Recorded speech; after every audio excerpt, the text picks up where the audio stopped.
The stars were quiet.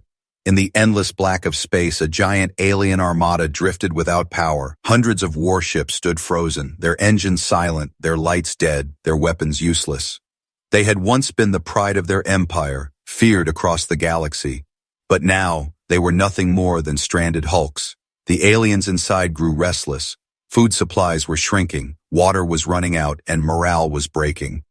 Officers argued in dim-lit command rooms. Soldiers whispered in the corridors. The Armada had not moved for weeks, and no one knew how much longer they could survive. Messages were sent to nearby civilizations. They begged for help, for fuel, for repairs. But the responses were always the same: silence or rejection. Other empires feared the stranded fleet. Some thought it was a trap. Others thought it was a punishment from the stars. None wanted to risk their own strength to aid them. The alien commander, Admiral Karash, stood on the main bridge of his flagship. His face was stern, his mind heavy. He had led countless victories, but now he could only watch as his fleet slowly withered away. He had sent pleas across the stars, yet no ally, no friend, no empire had answered. The crew began to lose hope. Some believed they would never see their homeworld again. Some even spoke of surrendering to rival empires if they appeared. The fleet that once crushed enemies now trembled in despair. Then one day the scanners picked up something unusual, a faint signal, weak but steady, coming from the edge of the system. At first they thought it was an echo, a trick of the void, but the signal grew stronger. It was approaching. Admiral Karash ordered the fleet to prepare for contact. Even without power, the ships had sensors. The crew watched nervously as small vessels came into view. They were not warships, they were not alien giants, they were human. Ships. Whispers spread quickly through the fleet. Humans, the young race, the fragile race, the ones many empires mocked. What could humans possibly want in this part of space? Why would they come here, to a place where even great powers turned away? The alien officers laughed bitterly. Humans? They bring toys, not technology, one scoffed. They cannot save us, they cannot even save themselves, another added. But some were silent, staring at the incoming vessels with suspicion and curiosity. The human ships were small but bright, their hulls glowing with energy. They carried supplies, drones, and repair modules. The lead human vessel sent a clear message. This is the Terran Union Relief Corps. We detected your distress signals. We come to help. The alien bridge fell into silence. Help. The word echoed like thunder in the minds of the stranded crew. For weeks they had been ignored, abandoned, rejected, and now these small human ships dared to come forward. Admiral Karash frowned. He could not believe it. No empire had sent aid, yet here were humans, weak, fragile humans, offering what no other dared. Suspicion filled his heart. Was this a trick, a trap, a way for humanity to claim glory over his dying fleet? But the truth was also clear. If he refused, his fleet would die. If he accepted, at least there was a chance. And so, with a heavy voice, he gave the order. Allow them to dock. The humans began to move closer. Their ships lit up the dark void with bright engines. For the first time in weeks, hope stirred inside the alien fleet. It was faint, fragile, but it was there. Some aliens muttered in disbelief. Some even laughed at the absurdity. But others, quietly, felt something new. Perhaps salvation was not beyond reach. As the first human shuttles entered the alien flagship's docking bay, the crew gathered, whispering, watching, waiting. Doors opened, and the humans stepped inside. They were smaller, softer, different, but they carried tools, food crates, and determined eyes. They did not come with weapons drawn. They came with hands ready to work. Admiral Karash watched them carefully. He still did not trust them. Yet deep inside, a thought flickered like a tiny flame.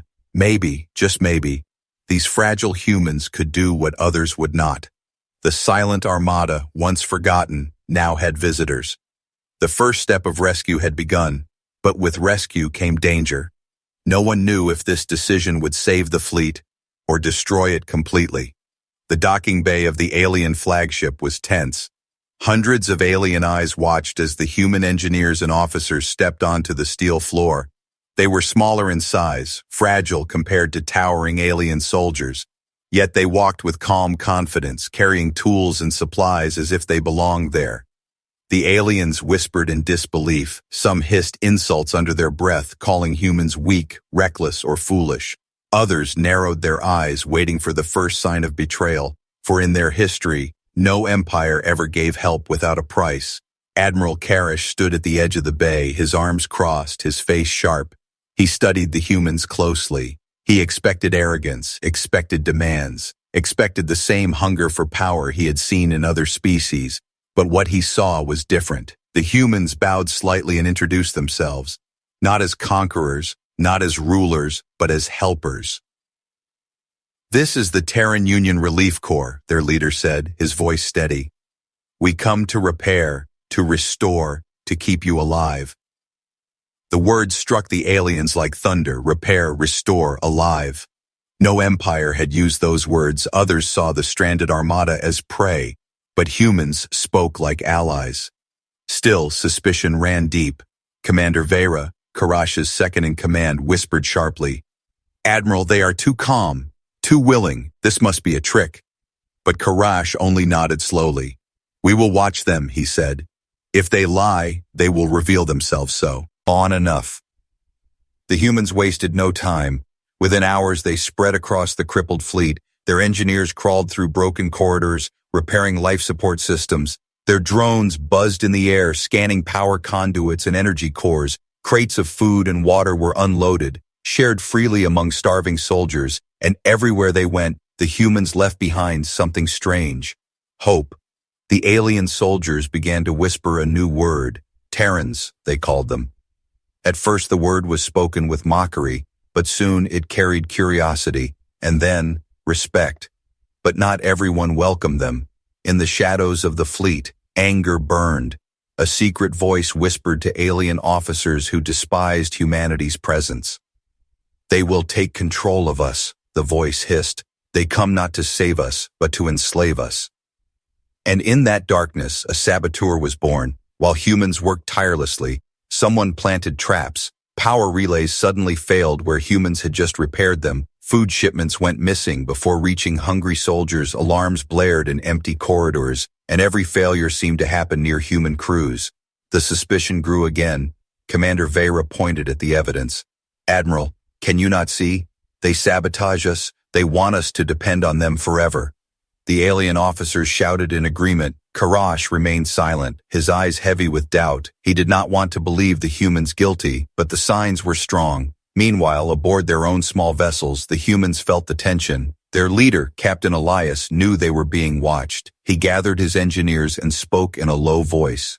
"They don't trust us. Every move we make is judged. Every breath is tested. But we will not leave. If we do, they will die, and the galaxy will know humanity abandoned those who needed us." So they pressed forward. They worked through the long hours, sweat dries. Ping. Tools burning hot in their hands. Every corridor lit up again with human effort. Every reactor hummed back to life with human ingenuity. And slowly, painfully, the alien soldiers began to see the truth. One night, during a dangerous repair of the flagship's reactor, an explosion ripped through the chamber. A human engineer covered in burns pushed an alien crewman out of the blast zone, saving his life. The alien had mocked humans hours earlier, calling them soft bloods. Now he stared at the injured human, unable to speak. For the first time, his heart changed. Still, the saboteur struck again. A great explosion shook one of the smaller warships, killing dozens. The aliens screamed in rage. Their anger turned once more toward humanity, and Admiral Karash stood at a crossroads. Would he defend the humans or condemn them? The suspense hung heavy in the air. The Armada was alive but fragile. The humans had proven their courage, but suspicion poisoned every deck, and deep in the shadows, the real traitor smiled, knowing that the greatest test was still to come. The alien Armada was breathing again. Lights flickered across ships that had been dark for weeks. Engines rumbled faintly as humanity's hands worked tirelessly, but the air was heavy with mistrust. Every success humanity delivered was shadowed by new failures. Another food cache disappeared. A reactor chamber overheated minutes after humans fixed it. Alarms screamed across the fleet in random patterns. It was chaos hidden behind progress, and suspicion pointed directly at the humans. Admiral Karash stood in the council chamber of his flagship. The alien officers shouted, their voices sharp. "They sabotage us. They play us for fools," cried one. "They want us on our knees begging for their aid," growled another. Only Karash stayed silent, his eyes hard, his mind torn. Commander Vera pressed forward. "These Terrans must be expelled before they destroy us from within." But before Karash could answer, the doors opened. Captain Elias entered, fine. Lanked by his engineers, he carried data pads showing system logs. "We are not the enemy," Elias said firmly. "These failures are not ours. Look closer, and you will see." The council erupted in laughter and anger. Aliens jeered, their voices echoing through the chamber, but Karash raised his hand, silencing them. "Then prove it, Captain," he said coldly. "Find the one who plays this game. Find the hand in the shadows." And so humanity hunted, not with weapons but with tools and minds. They traced energy surges, tracked movement through sealed corridors. They searched not only machines, but also the silence of the crew, until one night, deep inside a supply ship, they found it, a hidden chamber. Inside it, detonators, stolen rations, forged human tools, and standing there, caught in the glow of their lamps, an alien officer, his eyes burning with hatred. He hissed, "I will never bow to Terrans. I would rather see us all burn than be saved by humans." Before the humans could seize him, he struck. The chamber erupted in fire. The blast shook the ship, tearing through bulkheads. Dozens were thrown to the floor. The saboteur escaped into the darkness, leaving chaos in his wake. The news spread like wildfire. Aliens roared with anger. Some demanded blood. Some demanded the humans be chained until the traitor was caught. Suspicion clawed at every deck. The fragile trust was cracking. Yet even in this storm, humans refused to retreat. Elias ordered his teams to keep working. "Let them see us fix what others break," he said. "Truth shines brighter than lies." Hours later, a reactor on the flagship began to collapse. Its core overheating, moments from a deadly chain reaction. Alien engineers froze in panic. But humans charged forward. They risked their lives, running into the burning chamber. Their suits melted, alarms screamed, but with hands blistered and lungs choken. They stabilized the core. The fleet lived.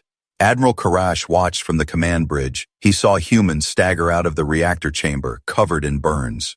They saved his ship, his life, his armada, and in that moment, doubt cracked inside him. Could these fragile beings truly be what they claimed? Saviors, not conquerors, but the traitor was still free.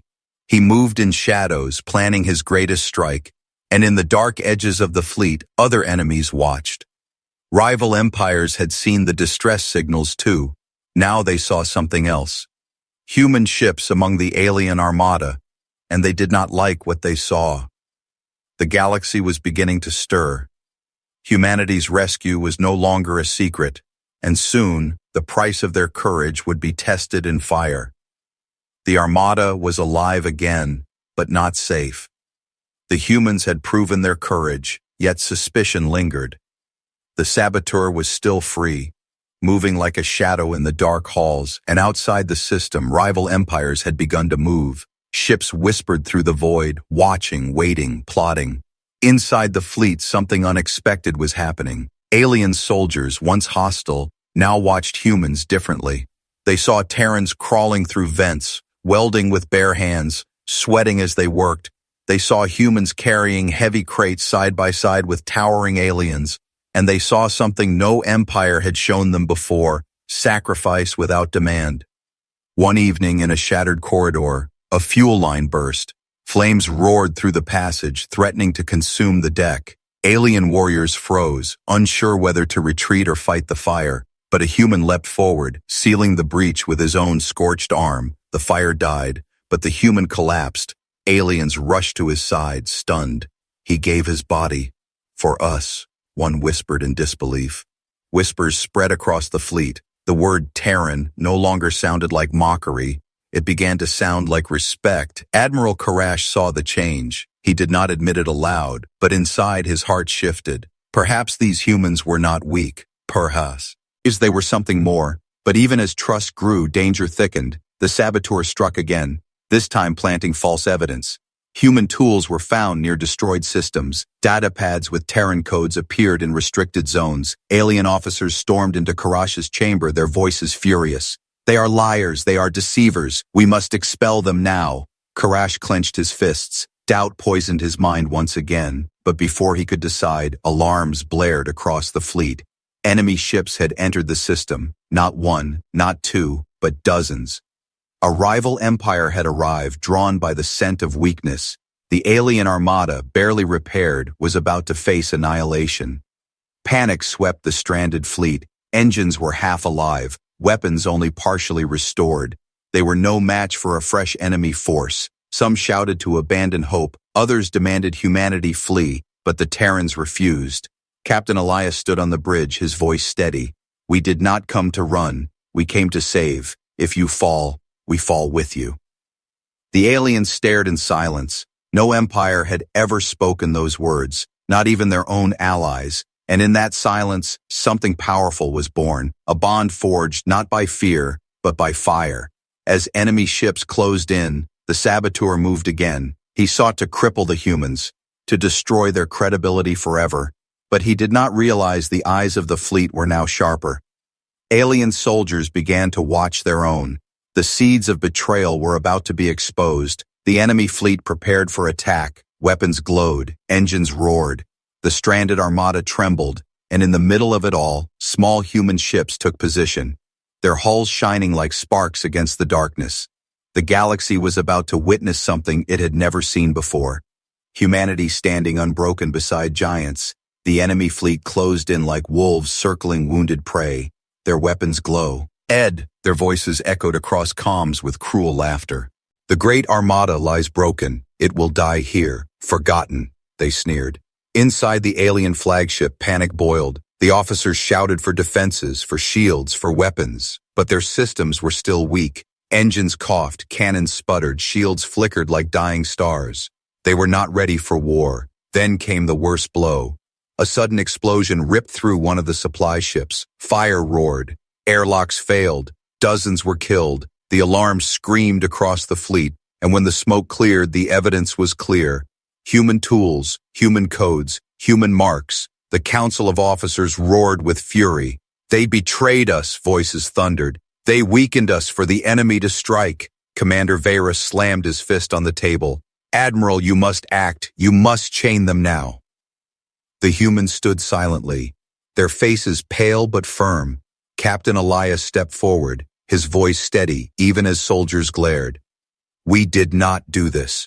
We fight for your survival, not your death. But if you cannot see the truth, then see this." He tossed a datapad onto the council table. It showed movement logs, security scans, access codes. The saboteur was not Terran. It was one of their own. An alien officer named Zorak, loyal to no one but his own hatred. He had been planting evidence, hiding in shadows, feeding lies. The chamber fell into stunned silence. For weeks they had cursed humanity, doubted humanity, nearly executed humanity, and all the while their enemy had been inside. Admiral Karash's eyes burned as he gave the order. Find him, alive or dead. But Zorak was already moving. He had planted one final charge. If it detonated, the flagship's reactor would tear the heart from the fleet. Chaos spread, soldiers scrambled, humans and aliens raced together through corridors. This was no longer about trust, it was survival. In the reactor chamber, Zorak stood, his claws wry. Ready to strike, he laughed bitterly. "I would rather see us burn than kneel to Terrans." But humanity did not flinch. A team of engineers rushed forward, throwing themselves between the reactor and the traitor. One human slammed a control rod into place, halting the overload. Another dragged wounded aliens to safety. Zorak struck, but this time alien soldiers stood against him. "Not anymore," they growled, and together, humans and aliens brought him down. The reactor stabilized, the traitor was dead, and for the first time the council stood united, not against humanity but with them. Admiral Karash's voice thundered across the fleet. "The Terrans saved us from ourselves. From this moment forward, they are not strangers, they are brothers in war." But outside, the enemy fleet was preparing to fire. Cannons glowed, engines roared, shadows stretched across the stars. The alien armada was repaired but not whole, and now humanity faced a decision: stay and fight beside giants, or retreat into the dark and live. Captain Elias looked at his crew, his jaw tight. "We do not run, we will fight," he said, and the human ships moved into formation beside the alien warships, tiny compared to the armada, yet burning with light. The enemy laughed at the sight. Fragile Terrans? They stand with Titans? Then they will die with them. But no one in the fleet laughed anymore, for in that moment, every alien soldier knew. Humanity was not weak, humanity was fire. The battle was about to begin, and the galaxy was watching. The void burned with enemy fire. Dozens of rival warships advanced, their cannons glowing like suns. They smelled weakness, they smelled fear, and they were ready to crush the stranded armada once and for all. Inside the alien flagship, the crew scrambled. Engines roared back to life under human repairs. Weapons systems flickered online, though weak and unstable. The armada was alive but still wounded, and against a fresh enemy force, they would not last long. Admiral Karash clenched his jaw. "Prepare all ships," he commanded. "Even if we fall, we will fall fighting."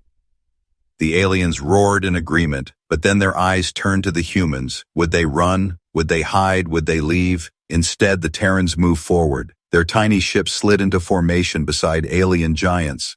Captain Elias's voice echoed across the fleet. "We do not run. We came to save, and we will fight." The enemy fleet laughed. What can humans do? Their ships are toys, their weapons are sparks. But their laughter died when the first volley was fired. The alien armada's cannons sputtered weakly, but humanity's ships moved with precision. Their drones scattered like fireflies, jamming enemy sensors. Their railguns spat fire, targeting weak points no one else could see. They were small, but they were fast, and they struck like lightning. The aliens on the flagship stared in disbelief. Humans danced through enemy fire, weaving between giants. Every shot they fired was sharp, calculated, devastating. Enemy shields cracked, hulls split, engines burst into flame. The rival fleet realized too late. These Terrans were no toys. They were predators hidden in plain sight. But the battle was far from won. The enemy retaliated. A massive destroyer locked its cannons on the human flagship. The blast thundered through space, tearing through its hull. Flames erupted. Alarms screamed. Humans cried out. For a moment, it seemed their courage would end in ashes. Then came the roar of the Armada. Alien warships, inspired by humanity's sacrifice, surged forward. They shielded the wounded human vessel with their own battered hulls. Cannon fire blazed. Engines screamed. The aliens no longer fought alone. They fought as one. With humanity, Admiral Karash slammed his fist on the console. "All ships, follow the Terrans. Strike where they strike." And for the first time, the mighty armada moved like a single blade guided by human precision. The tide turned. Enemy ships fell one by one. Explosions lit the void. Flames spread like suns in the black. But the cost was heavy. Aliens died. Humans bled. Ships crumbled. Every victory came with sacrifice. At the heart of the battle, the enemy flagship loomed, a beast of steel, larger than any other. Its cannons glowed with deadly light. If it fired, the armada would burn. All eyes turned to the Terrans, and Captain Elias gave the order. Now all power forward. For them, for us, for survival. The human ships surged ahead. Drones swarmed, railguns thundered, torpedoes streaked like falling stars. The alien armada followed, roaring in unison. The battlefield shook. The stars themselves seemed to tremble. The enemy flagship exploded in a storm of fire. The rival fleet broke apart, retreating into the dark, and silence fell. Silence filled with the sound of victory. The aliens stared at the humans, bloodied, burned, scarred, but unbroken. They had saved the armada not once, but twice. They had stood where giants faltered, and they had proven a truth no one could deny. Humanity was not weak. Humanity was not fragile. Humanity was something far greater. The galaxy had just witnessed it, and nothing would ever be the same again. The battlefield was silent. The last enemy ship had vanished into the dark, leaving behind burning wrecks, drifting debris, and echoes of war. The alien armada floated in the void, scarred but alive, and beside them, the tiny human ships burned faintly with battered light. Inside the alien flagship, the crew stood in stunned silence. They had seen something impossible. They had seen fragile Terrans stand against giants, bleed for strangers, fight with fire no empire had ever shown. And now, no one could deny the truth. Without humanity, they would be dead. Admiral Karish walked onto the command deck, his face fierce but his voice heavy with respect. He looked at Captain Elias on the hollow screen, the human captain's uniform torn, his face bloodied, but his eyes still steady. Karash raised his arm in salute. Terrans, when the galaxy turned away, you stood with us. When traitors rose, you fought them. When death closed in, you shielded us. From this day, you are no longer outsiders. You are brothers of the Armada. The words spread like fire through the fleet. Alien soldiers cheered, their voices shaking the walls. Humans stood among them, stunned but proud. For the first time in history, giants bowed their heads to humanity. But beyond the cheers, the galaxy listened. News of the battle raced across the stars. Empires whispered in fear. The Terrans, the young race, the weak race, they faced an Armada's death, and they prevailed. Some trembled at the thought. Others sharpened their blades. The legend of humanity had begun, and legends always draw enemies. On the human ships, Captain Elias gathered his crew. They were tired, wounded, yet their eyes shone with fire. We came to save strangers, he said quietly. And now we have allies. But this is only the beginning. The galaxy knows us now, and it will test us again. The stars outside glowed with silent promise. For humanity, this was not an ending. It was a door opening, a path into something far greater. They had entered the stars as rescuers. Now they would walk them as legends. The alien armada set its engines to course. The humans followed, small but unshaken, two races bound together by fire, sacrifice, and trust, and the void whispered a new truth. Humanity was not weak. Humanity was not fragile. Humanity was the storm that the galaxy had never expected, and it had only just begun.